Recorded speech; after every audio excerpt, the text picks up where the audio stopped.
The family is where the child learns to socialize. This is where they're picking up how they're going to go into the world. This is where their temperament even comes from in some ways.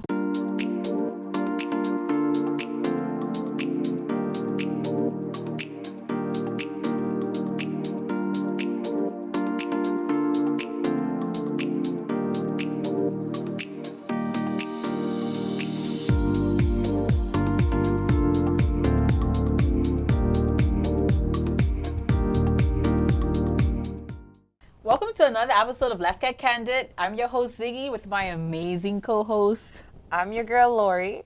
And today we're talking about the influence of family structures on a child to adulthood. So, Laura, what do you think about this topic?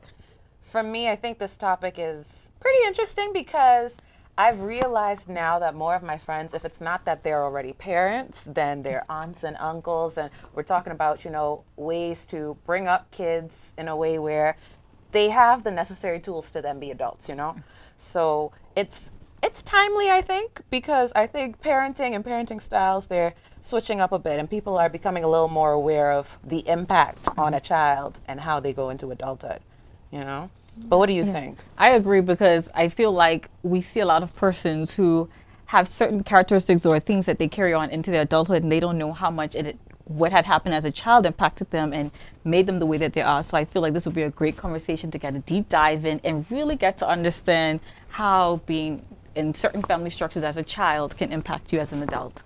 I agree. And so this topic, because I don't know if you noticed, but me and Ziggy, we are people's kids, but we are definitely not people's parents.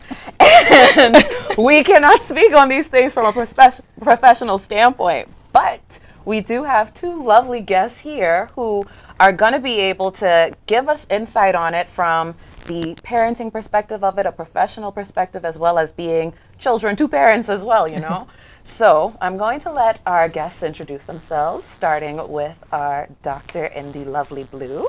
I am Dr. Anya Malcolm Gibbs. I am married, yes. How do I say this? I am a daughter of the soil. If I let anyone tell it, I'm from the Turks and Caicos Islands. Born in Grand Turk, raised in Providencia Islands, and my parents are from South Caicos. I am the mother of three. I have a 13-year-old son, a 7-year-old son, and a 4-year-old rambunctious daughter. And of course, I'm married. My lovely husband, Richard Gibbs. And in the daytime, I am a doctor of psychology by profession. I work with the Department of Behavioral Health Services, as well as privately with Omnicare Medical Services. Okay, I think that's it. All right, well, welcome, Dr. Gibbs. Well, Malcolm Gibbs. Yes. And now to our next guest. So I'm Lavenia Bishop. I'm, of course, happily married, and I'm the mother of 4, 17, 6, and twin 3-year-olds. So toddler times 2. By profession, I'm the People and Culture Coordinator at Fortis TCI. I also spent a lot of years in the education system. My background is in psychology as well. And in the community, I do life coaching, hosting. I'm a youth activist, and family, I would say I'm a family enthusiast. Yeah. All right, ladies, so welcome. Something that I did want you both to mention, just so we can get a full perspective of the family structures, is for both of you, do you have any siblings? And if so, where do you fall in that line of siblings? boy. So, Lavinia, would you like to start? Me first? Sure, sure. My dad had a total of 9 kids. 9? Okay. 9 is a far That's number. a lot of That's number. what these It's a lot. It's a lot. No, I know back then we had like 18. Yeah. But yeah, 9 is a lot. 6 of which is by my mom. And on that spectrum, I'm actually the baby. Okay. Yes. But I have 3 additional siblings outside of my mom's kids, all girls. And I guess that would make me the middle, almost, kind of the middle child, yeah. All right. And Dr. Malcolm? I am the firstborn. So my mom and my dad were married, and then when I was around, maybe I'll say 4 years old, they were divorced. So I grew up in what we call a step-parent family. But of course, my who was supposed to be my stepfather, I call him daddy because I was 4 years old, of course. And with my mom, they both, all together, it's myself and my brother by my bio dad. And then my mom and my father, my stepfather, they have two more boys. I'm the one girl, and I'm still first for both of them. So quite a difference in family dynamics Yes. as far as when it comes to the family you're born into. Yeah. You know? And I'll throw it to you too, Ziggy, for those who don't know. Where do you land in I'm your the siblings? only girl, and I'm the last child, so I guess that makes me slightly spoiled. Yeah. Right, I only have double brothers. spoiled. Yeah, so I only have brothers, four of them. One of them thinks they're my father as well. But I mean, it's an interesting structure when you fall as the last child and you're the only girl, because there's like that sweet spot of, oh, the last person, and finally made a girl. So that's my placement in my family. All right. And as for myself, my father, he has a daughter 10 years older than me. And then him and my mom only share me. And I am the baby. I am the only, depending on who you ask. On both sides of my family, I am the last girl for grandkids. So I guess I was triple spoiled. But yeah, so just getting a grasp of the family structures, because I think the questions that we're going to ask you both, even though, you know, you both have similar backgrounds as far as with psychology, the impact of family structures really will impact how you work in life, how you maneuver life, how you even parent. Yes. You know, because coming from a family of all girls and coming from a family where you're the eldest and the only girl, you know, it can change how you view certain things. So I'm really excited for how this conversation will go today. All right, so Zig, dig it. So the first thing that we really want to look at is the role of the family and the way that that role plays into a child's life. So their placement, how they feel within that family, emotional support. So we want to kind of understand from you, what do you think, or how important it is for the family for a child, let's say 4 years, 3 years, those young ages, how important is the family structure and how you teach your child the things that they see? How is it that important for their growth? Okay. You want to go? You want to? Okay. Crucial. So at age 3 or to 6 or 4 to 6, that's foundation, right? A lot of what you're going to develop in your personality, that's already set in stone. So the things that you're going to that is going to greatly impact you or that you remember, it usually is at age 6. Before that, it's kind of fuggy. So even though we think that a lot of the things that we're doing, children are not observing, they're like sponges. They're like sponges. And it greatly impacts their behaviors and their social settings when they leave the home. The Jamaicans have a term, say you dance a yard before you dance abroad. And it just simply means they're going to replicate whatever they see the parents do in the home. So I would say the old saying, Anya, I don't know if you remember, they used to say, do as I say, And not as I do. My mother used that still. Yeah, yes. It's not accurate because no matter how many times you tell a child don't do, they're really going to action what they see or model what they see you action. You're watching the #1 talk show in Turks and Caicos and globally. And Lauren, what do they need to do? Listen, you're already here. You might as well like, subscribe, and follow. You're already watching the episode, honey. Just get on it. Yeah. You, Anya? Well, I mean, I totally agree with what Lavinia said, and I tend to see the family, because this is, what psychology says. There is a life cycle of the family, and there are different stages. And so the stages that, you're mentioning is those families with those young children, really young children. I think we're totally in between Yeah, stages. mixed, yeah. We have older children and younger children. Yes. And still taking care of our parents in some way. But, like she said, the family is where the child learns to socialize. This is where they're picking up how they're going to go into the world. This is where their temperament even comes from in some ways, right? And like she mentioned, they are watching, they are learning, and they are taking on everything that you do. Even when you don't think, they are, watching and taking in. And if you look at generations, to generation, you'll see sometimes your child acts like your mom or your child acts like your dad, and that's because of the things that they've taught you, the way you've observed your own parents. You're now teaching it to them in some way. And so they're taking on that same sort of behaviors in some aspects, same personality. As well. Yes, It yes, manifests in them. definitely. Oh, definitely. I know all too well about that, but especially my youngest. And Yeah. I'm looking at you, and you're saying that you are the one girl, and you're the baby, and I'm like, well, I have you probably to look forward to when my daughter goes. Yeah. She's the one girl, and Oh, after two boys. She's the baby, and she just takes over the house. She have her own personality. Oh Yeah. man. Yeah, so we both also have only daughters. Yeah. Yeah, but my daughter's just a middle child. Yeah. Yeah, she just happened to fall between the twins and my eldest. But she's the So, middle, okay. Yeah, she's the middle. But we She's do still have that one we girl. do have little divas, yeah. Because she was the baby before the two Yeah. babies Yes, came in. yes, and that dynamic really shifted the entire household because now where she was the spoiled princess, and she probably is still the spoiled princess. She's like, who are these guys? Who am I sharing your attention with? Oh yeah, she literally said, take them back to the doctor. Can you just, yeah, whoever they are, just put them back. Yeah, carry them back. Yeah. And did your son have that experience too? Because I know you said you have a teenager now? Well, I don't know what the age gap is between your daughter and your. 11 years. No, I mean your daughter Oh, the and the younger. 3. Okay, so my gap, 1.5, almost 2, and because he had some delays, it was more or less. I call them my twins because, you know, developmentally they're kind of on the same level in some ways.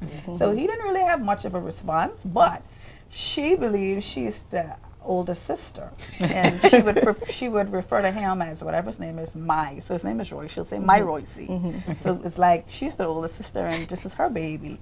Really and truly. And he's taking control. But they're like, you know, you can't get between them, but they're somewhat like oil and water too, because one minute they're the best of friends, and the next minute it's like I have to come and part them from fighting. And it's funny you mention how your daughter will be like, your son is her baby Yeah. instead, because even with me, you know, my sister's 10 years older, but I call her kiddo. Okay. And when I go out with her, I introduce her as this is my little sister, because she belongs to me, you know? With families, as far as emotional support for kids and even getting emotional support when you were growing up, what did that look like, and how does it look like now for you? Oh, that's a good one. That's a good one. Let me start with the tail end of the question. When you say emotional support, do you mean within the community or do you mean within the household? Within The the household. household. Okay. We became a single parent family when I was 5. And my eldest sibling, I know you said it's all girls. My mom actually has 2 boys, and the rest of us are girls. So the eldest child would have been 12 years old. So you do the math. If I'm 5 and the eldest is 12, these kids were coming pretty quickly, right? So my eldest siblings really raised us, the younger kids. So we are very tight-knit in terms of emotional support because we were all we had. When dad left or vacated, mom stepped up to the role of provider, and she was very instrumental in the church. So she was pretty busy, and so our connection kind of grew strong because of that dynamic. And it translated in my home, where my son is 11 years, as I was saying just now. He's 11 years older than my daughter. And so they don't even understand that he's not a man. Yeah. He's so much older. Oh than you. yes, he's 17 now, and you know he looks the part of a man. So they see him and they're like, yes sir. You know, he speaks and they move just like when dad would talk. But it's still that tight knit protection. These are my little siblings. I have to look out. And my daughter, she thinks she's mom. To the twins, oh, she'd say, Levi, you need to go here, and Eli, please sit down and behave yourself, because she has this protection and this emotional connection to them as well. So that's something that translated or transferred into how I'm rearing my household as well. Yeah. Well, for me, it was a little bit different. My mom, she was raised in a household where it was 9 of them, and she's also the baby. And coming from South Caicos, I don't know if you know how South Caicos people are. They are close-knit. They love to be around each other. You can always find them on a wall together talking. Even when they moved to Provo, her and her three sisters moved here with her. I'm counting this wrong. 4, 5. 4 sisters moved down here with her. And in between marriages, they had a house. I remember growing up in this house where it was about, I think, 4 bedrooms, and they each had a bedroom. And the children, the older children, those who were born around my time, we were with our mom, our respective moms in their own rooms. Now, not only am I the one girl, the one daughter, I was the one niece also on my mom's, between her and her sisters at that time. So it's me and all these boys as brothers and all these boys as cousins, somewhat in between. And so emotional support came from different directions. And even to this day, from my aunts, and even to this day, they're all like second moms to me. So whenever me and my mom would have an argument or something is wrong, I can call one of my aunts and talk, and they'll call her, and then we'll have a little tiff back and forth. Oh, you shouldn't do this, or you shouldn't do that. So I always, leaned on them, and to this day, it's the same. And so now my children are here. I was away to school getting my doctorate, and my mom raised my first son for about 5 years until I was done. So my mom is more or less like his mom. And so for them growing up now, because we're still a tight-knit family, they also can draw support from my parents and my aunts and all of their, second cousins, right? Yeah. But I also wanted to touch on the fact that being the firstborn being the firstborn, you don't always get that emotional support you want from your parents, especially if the children come frequently, right? Back to back. My brothers are each 3 years apart. And so by the time I was 3, she's having another one. But it's just 4 of us, of course. But I found comfort in reading and going to school and doing well. And for me, and it's something that the teachers also, you sometimes get your support or your emotional support by doing well, because it's like once you do well, okay, mommy's going to love this. And that was me. So doing well, bringing home good grades, making her proud. And I don't know if that's a good thing or a bad thing. Now that you go and you read on about it, maybe it wasn't so good. I'm just trying not to do the same thing with my children, right? Not putting that much pressure on them to do well, but be themselves, enjoy life, and, branch out in their own ways. Yeah, I agree. I think like what you were mentioning, so what we've seen with a lot of parents, or the older parents from the older generation, I really don't want to call them old, but the older generation. And seasoned. Or senior. Seasoned is the best Oh, word. senior is a strong word. So say seasoned. Seasoned. Yes. So they would have been raised by their parents who often were busy and, Yes. mending homes and so on. And so they really didn't have time to be, trying to give you emotional support. Let's sit at the table and talk about this. Some people might think I'm very, quote unquote, white for saying that, because some people, I've mentioned it before, and people think that it's, oh no, you children having a place to talk and so on. They kind of have an objection to that, and it also speaks to like how persons were raised. But I've realized, and what I've come to understand is that allowing them, to have a space to talk and express things like, you said this, like, why did you say this? What did this mean? Sometimes parents back then weren't doing that. It was just like, this is what it is. Don't ask me no questions. Yeah. You can get no answers from the questions. And I can say, I get a lot of pushback for that.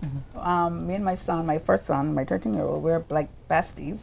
And they're like, you're not supposed to be a friend. But I'm like, he is my friend. We didn't necessarily grow up together. I'm still fairly young. I like to believe that, right? Because by the time I'm 40, he'll be done with school. Yeah. So, we're still young. And I look at it in a way of, this is something that I didn't really get a chance to do, growing up with my parents. And so I wanted to be different. You can come to me and say, I have a girlfriend, or this girl likes me, or I like this girl, and I'm, giggling with him. Of course, I'm going to be stern in my way, but I'm going to have, that balance. And I think we this newer generation, I think we're in between generations now, right? Right. We get to change things Yeah. and change the way that we parent, not just going by how we were raised, but setting it up in a new way and something that they can now take on with their children. I'd like to add on to that. I agree 100% with what Anya is saying.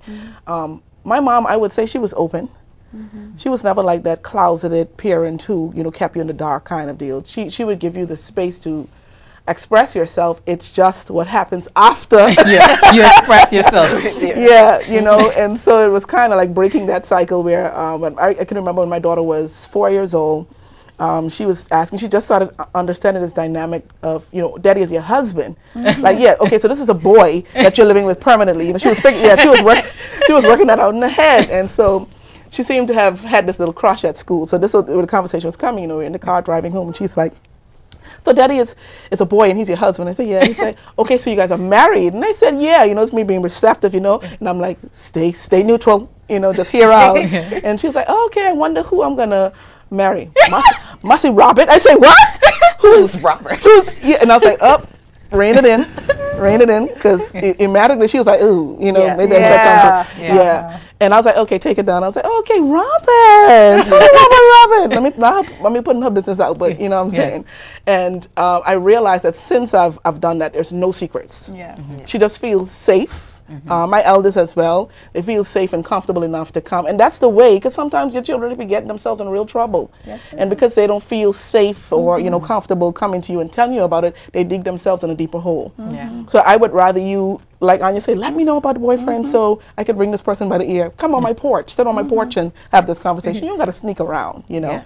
And so I think we are really shifting that dynamic of parenting. And it's funny, I hear you guys mention this, and I was saying earlier with the producers how my mom always said her parents didn't say I love you. It was I make you your favorite meal, or I do this for you. Yes, or action. yes. And she was like, for her, she said, when she had a child, she was adamant. She was going to tell this child, I love you as much as possible. Yeah. To hear it, even though it's just actionable things that, her parents were doing, and she could know they love me, but they just didn't say it. Yeah. And something that you said earlier, Anya, about how, you knew being a child that if you got good grades, that your parents would be happy with this and they would be accepting of this. And for me, I think I had a similar experience. I want to know now, for both of you guys, as adults, how does the things that you learned as things that would have been receptive to the people in your life, the parents, whether it's your siblings, your aunts, those things that you thought were positively received by them, how does that now show up in your life? Is it that, like for me, I know I tend to do my absolute best to try and overachieve, and then I have to remind myself, wait, Lauren, just do what you can. You don't have to do it all. So as adults now, because you have your kids and you're trying to raise them in a certain way so that they can maneuver being adults. Yeah. How do you maneuver being adults now? Okay. I think I still look to I always mention my aunts because that's who I'm around a lot. I think I still look for their approval in some ways, and I think they give that to me too. That admiration and that applause in some way, because they would always mention to me, in looking around in today's society and how females are raising their families and raising their children. I don't want to say there aren't much intact nuclear families, because there are quite a lot, but not as much as I think back then. There's a lot of more single parent families now. But they always mention to me that they're proud of me for simple things like getting my kids out of the house by 8 o'clock. And then they see me come around them and I'm like, come for this, you take this, you do this. They're like, wow, how are you doing? How do you do that? And I'm like, I really don't know, but somehow I'm doing it. I think I want to, make them proud. I want to, maybe it's more of maybe proving to myself that I can do it. As a mom, of course, you mentioned I can't do it all. That's why I have a nanny, right? But I think that's how I do it. Yeah. Okay. Mom, for me, like her strategy, and I think I really, really just adapted that in my family and for myself. I wasn't the straight A student in high school. It was just because I was all around. I was in the steel band, I was in the choir. I wanted to do a little bit of everything. And so she gave me that freedom to enjoy myself and express myself. And her emphasis was more on do your best. Do your best. She's purpose-driven. I'm purpose-driven. So it was more so about, as long as you're in alignment with your calling, you know, what you were destined to do or be, that's it for me. I'm proud, you know. And so I have a lot of accomplishments. I mean, I'm happy and I'm proud of them. I don't really list them or mention them a lot because the things that like take precedence for me is family, is the things that I do with the family, is the work that I'm able to do in the community, and that being able to translate as my profession or into my profession. And so for me, it's kind of the same. When I look at my children, so like I said, I have twins. Very different personalities. Pray for me. Keep me in your prayers. Girl, listen. They're on different levels. They have different styles of learning. And they're fraternal.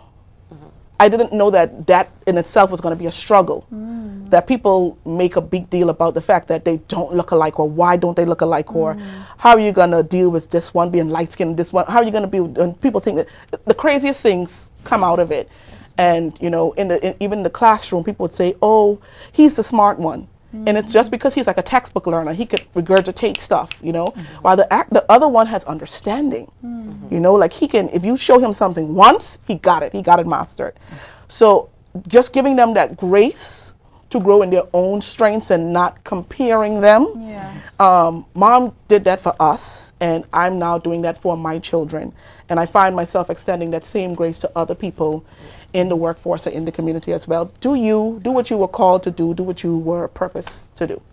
Yeah. Amen to that. Truly, because I can say I come from a family with twins as well who are also fraternal. And I was 10 when they were born. And I can remember as well, people would say, you know, we're comparing them. And it's a natural thing to do for people, but it's also, you have to be able to check yourself and say, these are two completely different people. And even though they just happen to be born at the same time, they're different. They're literally just siblings. Born at the same time. Nothing more, nothing more. less. Nothing more. Yeah.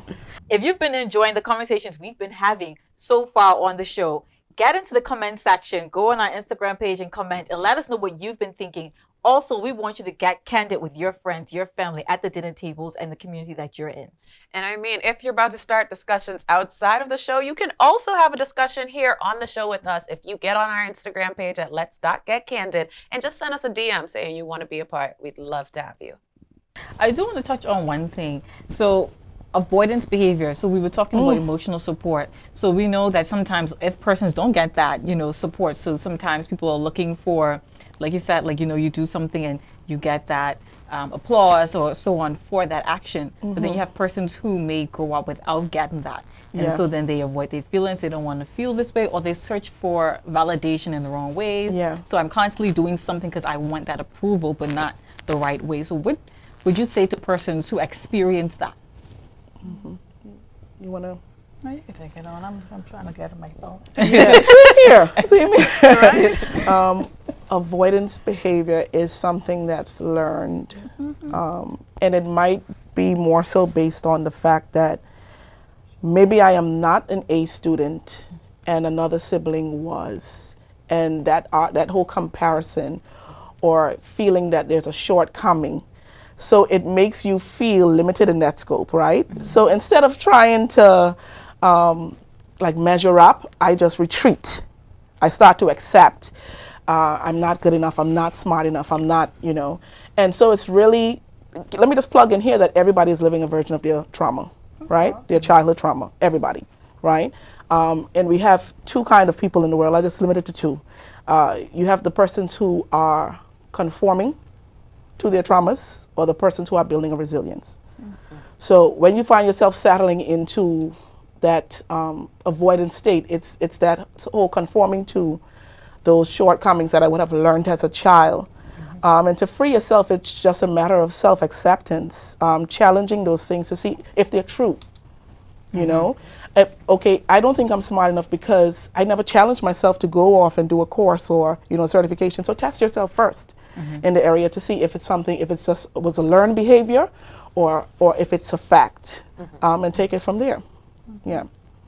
I think going back to what she was saying too, for me, I tend to rationalize a lot of things and intellectualize in terms of, this happened because of this, and it makes sense to me in that way. But I wanted to touch on the fact that she mentioned not receiving, I guess, that approval or that love. I don't know if it's love you mentioned, but in terms of maybe passing that on to our children as well, because something that I learned because of the pressure that can be sometimes placed on you as a child, you put that pressure on your kids as well. Yeah. For an example, don't want to put my kids' business out there. Also, my firstborn, he had a little problem in school. He was probably in grade 1 at the time. And when the teacher brought it to my attention, I said, it clicked. I'm like, I'm putting too much pressure on him. I want him to be me.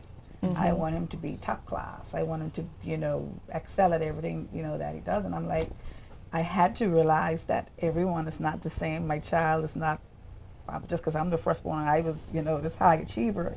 He is a high achiever as well, but I don't want to put that pressure on him to feel like this is all I have to do. And if I don't do this a certain way, then, mama's not going to be proud of me, or she's not going to love me, that sort of thing. And then from that, of course, because if I was the type of person to continue to put that pressure on him, that's where those behaviors come from. They can totally shut down, like you mentioned. But some of them can also look to their peers and develop those sort of negative behaviors, right? Because there's a stage in child development where it's based on what you're learning from your parents or that approval from your parents, that acceptance versus looking to your peers for that acceptance. And that's where you get all these gangs and all these things coming from too, right? Because you're supposed to be able to look at your parents and see yourself in them. There's supposed to be like this mirror where I can identify with my mom or my dad, and they can look at me and say, I love you, and show me that love as well. And then for those kids that are not getting that, they're looking outside. They may say, okay, well, hey, I might as well give up. Mama ain't checking for me, daddy ain't checking for me. And that's where they can sometimes walk that, dark road, that bad road of drugs, alcohol, being promiscuous, that sort of thing. And so for me, I nip that in the bud right away, so that he can know that, like you mentioned, I just want your best. Yeah. And that's what I preach to my kids as well now. And that was something new for me, because I'm like, as a child, I'm like, I gotta do the best. It's not your best, it's the best. The best. But for them, it's like, just do your best. Yeah. So I do have one more question before we go into our other segment. And I want to, so you did mention like we're all living a version of our traumas. So, and then we take that and we, it becomes how we socialize with people and families and relationships and friendships in the workplace. So how deep of an impact are those kind of living a version of your trauma when we socialize with other people? And I know a lot of times, sometimes they come from coping mechanisms. So how do we kind of pull ourselves back? Like, I need to check myself because I'm living a version of my traumas, but sometimes we think that's who we are because we've lived that role so long. So how do we go about with that? I think like Lavinia was saying, in terms of trauma, we all have different definitions of it, and some person's own, I guess, would be deeper or more negative. And like she said, anything can be trauma. Yeah. Too, right? What you may see as a good experience for someone could have been a bad experience for them. For example, for myself, if I'm saying that I had to do my best, it may be like, okay, her parent really cared about her and really pushed her. But then on the outside, it'd be like the pressure that child may feel, like a preacher's kid. Are you a PK? Oh, girl, yes. Yeah. To live up to the expectations. I don't know what it is firsthand, but because as a psychologist and having PKs come to me and for them to explain what it is and see it, and I'm like, wow, my stuff can't even match your stuff, because you have another level of responsibility, of pressure to perform and always be on your very best behavior because of the community, and then they're going to look down on your parents if you're not well behaved. Nancy girl. Yeah. And they always say, if you can't take care, if you can't keep your child in check, then you can't tell nobody their else child child. nothing. my mom always tells me, if you can't tell this child how to behave, you can tell somebody else how to behave. I'm like, my child well behaved. Exactly. I let Exactly. them be. Exactly. That's for their me. behavior. Right? But taking it back to what you said, what we go through, what we learn, it of course impacts how we show up in our daily lives, how we show up at work, how we show up in our relationships, right? If you're a child and you're growing up in a house where there's maybe physical abuse or domestic violence, some persons may see that as love, and they're going to form the same kind of relationships. Some people may run away from that. I don't want that. And the first sign of somebody raising their voice or trying to hit it, like, okay, I'm out, right? And so you mentioned being able to take a step back, and I don't want to, go into therapy, but that's where therapy comes into play, right? Trying to get those behaviors fixed, get those things checked, and then learning new ways, right? Because we're all raised in different households where our parents had different resources, and they're all doing the best that they could, given what they had, no matter what they're doing. You may think it's not enough or they should be doing this, but for that person, that's the best that they could do for their children. And so I would say, like you all mentioned, being able to check that, being able to maybe take a step back, getting some therapy. I'm always going to say get therapy, right? So that you can show up in your own relationships, your workforce, your social relationships, that sort of thing, as your best you. To unpack that question, Ziggy, I'd first like to plug in that grown does not mean growth. Okay? We have some 40-year-olds who are still not yet, well, they're grown, but there's no growth. Yeah, there's no growth. And to get to that level of maturity, it's going to take being able to challenge yourself and do a lot of self-introspection. The reason why I'm able to, like in people in culture, all day you're trying to get all of these different personalities to cooperate and coexist, right? And one of the key things that I try to teach them is everyone is coming here with their own challenges, their own problems, their own backgrounds. So when you see someone feel like somebody's challenging you more than like 110 times, it's not you. It's something else that they're dealing with, right? And it's getting people to that level where they're willing to acknowledge that they have an issue or a problem, and to change it, to be willing to start to do the work to change it. Because if that's a learned behavior, that if I've been this way for 30-something years, who are you to tell me that this ain't the right way to be? When I've been this way all my life, and I saw my mom like this, I saw my grandma like this, this is the way to be. So it's getting people to understand that not every learned culture or every learned tradition that you would have adapt along that growing spectrum is healthy or positive. And at some point, if you want to see yourself further develop, you're going to have to stand up and make a change. And I agree with both of you said, because I did therapy last year. We both started did. last year into this We year. both jumped into therapy. Good. After shooting season 1 of Let's Get Candid, Leo was just like, you should do therapy. And I was like, I think everyone Yes. should try therapy. I Just agree. Give it a shot. it's Put a plug in there for Anya and all the therapists, all of us on the island. Therapists who understand the culture too. Yes. That's important. Persons who could actually relate to these traumas and all these different things that we're talking about. Therapy is not as bad or taboo as we make it to seem. We've come a long way. Just like how you need a mechanic for your car, right? If something goes wrong, if something's wrong with your body, you go to the doctor, right? It's the same thing, same essence for your mind. And mental health does not mean mentally ill. yeah.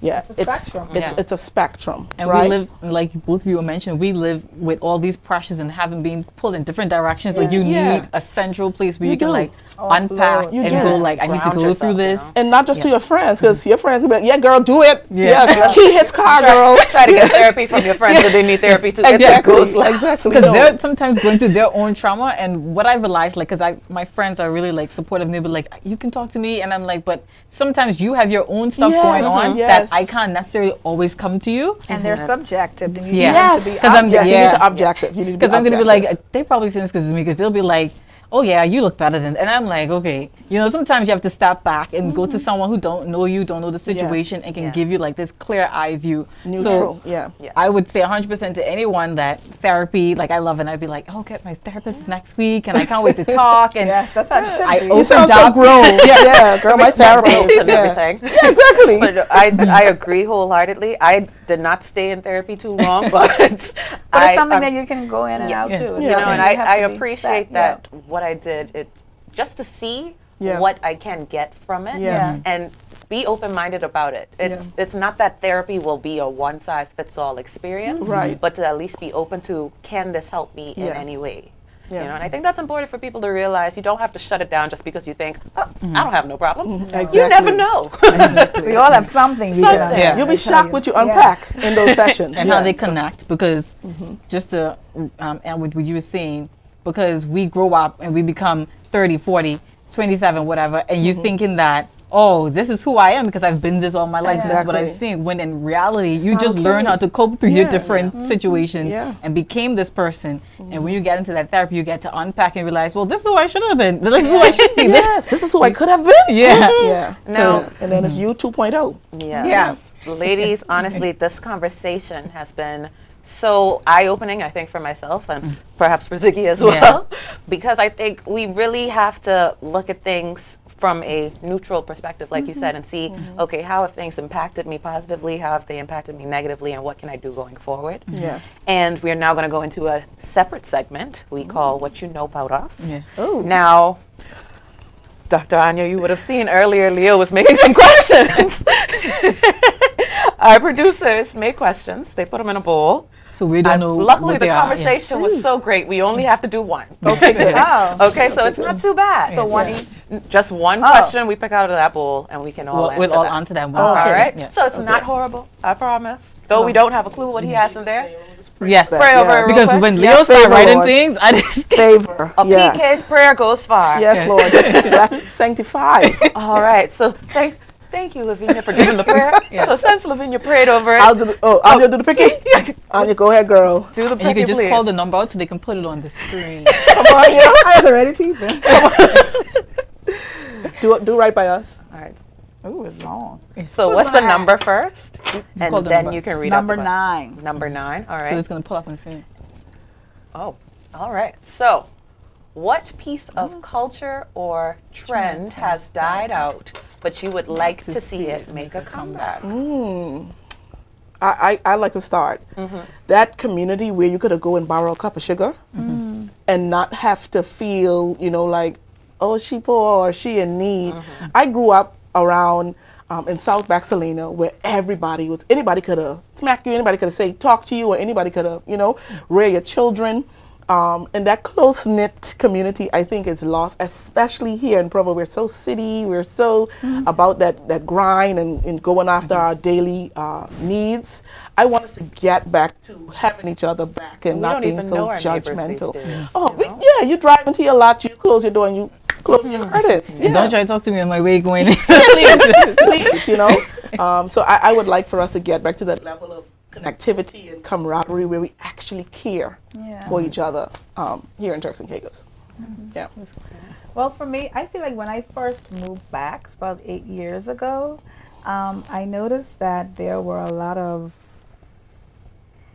events that were centered around couples and marriage. I was speaking to you earlier about this. We get into it. In terms of as young married couples, families, especially with children, I think we don't have a place where we can come together to share, to learn, to grow, right? As married persons, or persons in long-term relationships. And I think that's something that we as a community probably should push if we want to have those more intact families, if we want to have those two-parent households moving forward, if we want to step away or limit the single-family households and have those households where the dad is present. So I don't think you have much of that, like I mentioned before. And I think I like to see that come back more now, since I'm probably getting more up there in the age of our marriage versus when I first moved back. So I like to see that. For me, kind of similar to what you were saying, Anya, as far as events, but the kind of events I'm thinking is the cultural events we used to have, or the events where, for example, we used to have Music Fest. I was never old enough to attend, but my parents went to every one, and I was jealous. Like Provo Day and stuff. And Provo Day and things like that. And I can remember hearing stories of, we had our musicians up there performing with people from across the world, you know? And I really would love to see those kind of events come back where we are showcasing our talents, we are showcasing our culture, we're showcasing our people, because I think I'm not going to say we've lost pride, but I think we've forgotten how to be proud, you know? And we have so much here, we have so many people here who are greats and legends, but we don't even acknowledge them, you know? So that's what I would like to see come back. And for me, so it ties in a little bit to what you said, because I'm from Grand Turk, so I've grown up with having all of my family around me, and then I'm Provo, and I don't have all of my family around me, so it's almost like I miss being around everyone, because they're in Grand Turk, and then you like you said, like you're in Provo, and then you have this, and you have to do this, and so finding and slotting in time. But it's that sense of togetherness, like always being around your family. Like I remember, like I would want to spend time with my family more than I want to spend time with my friends. So I'd be like, Mom, let's go by my Grammy house, or let's go by my auntie's. And when we go by my Grammy house, it would be my Grammy and all my aunties sitting outside on the porch, and my uncles, and then the cousins come over, and it's just a great time. So I would like to see more togetherness, more family-oriented activities. You know, where you can get to be around the people that you love and spend time with them, but also togetherness in a sense of community where you get to learn from each other, because there's so much you can learn, like, and it ties into everything that you said. So like we had like the marriages and relationships and the cultural things, you can learn so much from people and their experiences within your culture, because sometimes we watch shows and different things like that, and I like to watch like conversations that people have on different topics, because you don't have that in Turks and Caicos a lot, so you kind of look for that information like on YouTube, like the podcast and so on. But if you have people who live in your own community who know what it's like to experience these kind of different situations, like, you know, it can be more helpful for you, because well, me and you on the same boat. We understand the same situation where someone's talking about something living somewhere like where their culture is completely different from ours. So I would say something like that, having more of that happening. Okay. Gosh. I don't want it to end. I don't want it to end. I've looked at Leo a lot. But what I will say is, since we are coming to an end, ladies, what is one thing you would like to leave our viewers with today? Family is important. Family is the start of the community. It impacts all levels of the community. As we see here, a lot of what happens to us in our childhood contributes to what we become in our adulthood. And so it's for everyone to kind of remember that you are raising the next generation, the next leaders of society. So take a look at the job that you're doing and ensure that it's something that you can be proud of.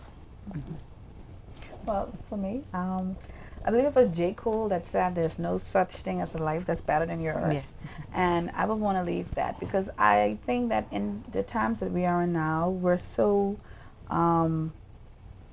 engrossed or like taken aback by social media and what we see, and I want my family to look like this, I want what this person has, or my life should look like this. And I think taking a step back and realizing that that person may be looking at your life and thinking the same thing.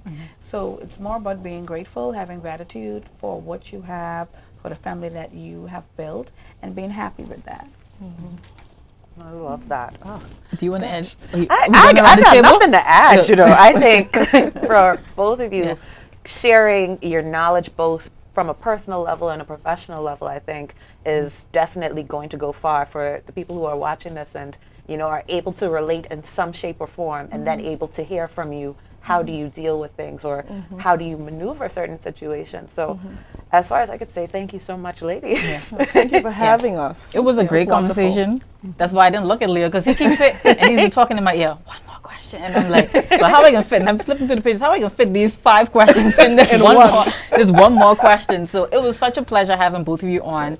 Like we mentioned at the beginning of the episode, I feel like this conversation is so important because we don't think about it a lot. We just go on about our daily lives. And I'm like, oh, this just is how I am, or this is how it should be.